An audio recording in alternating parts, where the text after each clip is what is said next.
Hi class, in today's lesson we will be looking at the topic of permutations. Anytime that we're dealing with an arrangement of objects or people and putting them in a certain order, such as arranging items on a shelf or people lining up a certain way in maybe like a waiting line, or even like when you're dealing with placement, like first place, second place, third place winners for different events such as a race, we would call those instances permutations. Let's take a look at this example down below. How many ways can Mo, Larry, and Curly line up during gym class?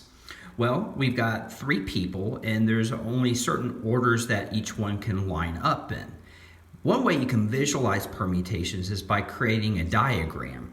And let's assume M for Mo, C for Curly, and L for Larry. Well, if Mo lines up first, well, we know that there's 2 possible ways that the others can line up after him. So you can have Mo, Curly, and then Larry, and then you can have Mo, Larry, and then Curly.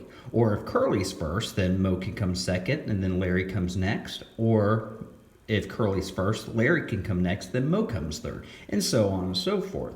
So when you look at a diagram version of all their arrangements, we have a total of 6 ways that we can create our arrangements for these 3 people right here. So that's one example of how permutations can be calculated. Now, another way that we can look at this is by looking at a concept called the counting principle. And the counting principle definition is this: when there are m ways, so we're going to use m as our variable to do one thing, and n ways to do another, and so on, so you can create more than 2 variables, then there are m times n ways of doing both. So it's just a concept of using multiplication anytime that we're dealing with this idea of counting and ways of doing one event versus the next event, and so on and so forth. Take a look at this example down below. There's 6 flavors of ice cream and 3 different cones. How many possible outcomes are there to get an ice cream cone? Well, we know that we've got our 6 flavors of ice cream, and then we got our 3 different cones to choose from. So with our 6 flavors times our 3 cones, then we know that there are 18 possible combinations that can work for this particular situation. Now, if we look at the next example down below, here's an example of another permutation question where order does matter. The teacher has 3 awards to give out to 10 finalists during the science fair. How many different ways can the teacher hand out the awards? Well, for the first award, he's got 10 people to choose from. So once he gives that award, then he's got to figure out who to give out his second award to. So he's already given his award to 1 person already, so that leaves 9 others.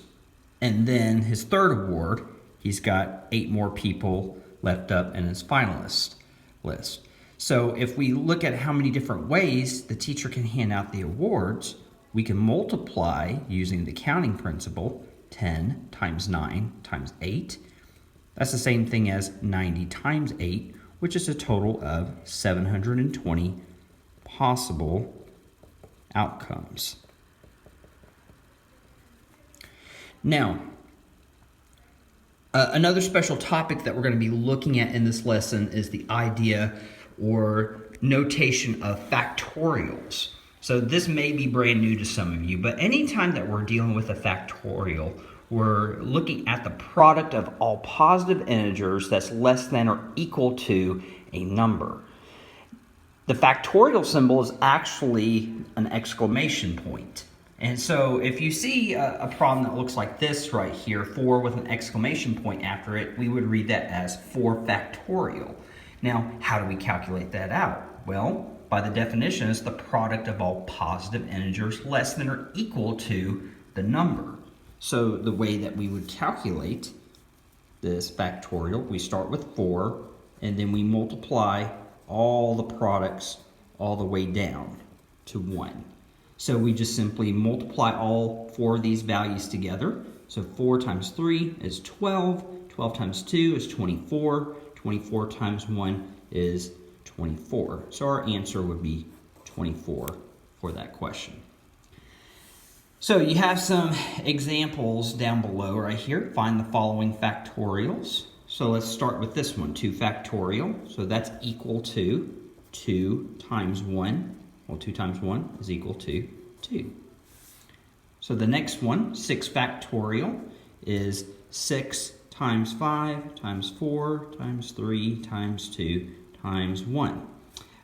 Go ahead and calculate that out. Now you're probably thinking there's probably an easier way or quicker way to calculate factorials, and there actually is. Depending on the kind of calculator you're using, I know some calculators like the multi-view that you see down below actually have a special probability function built into them.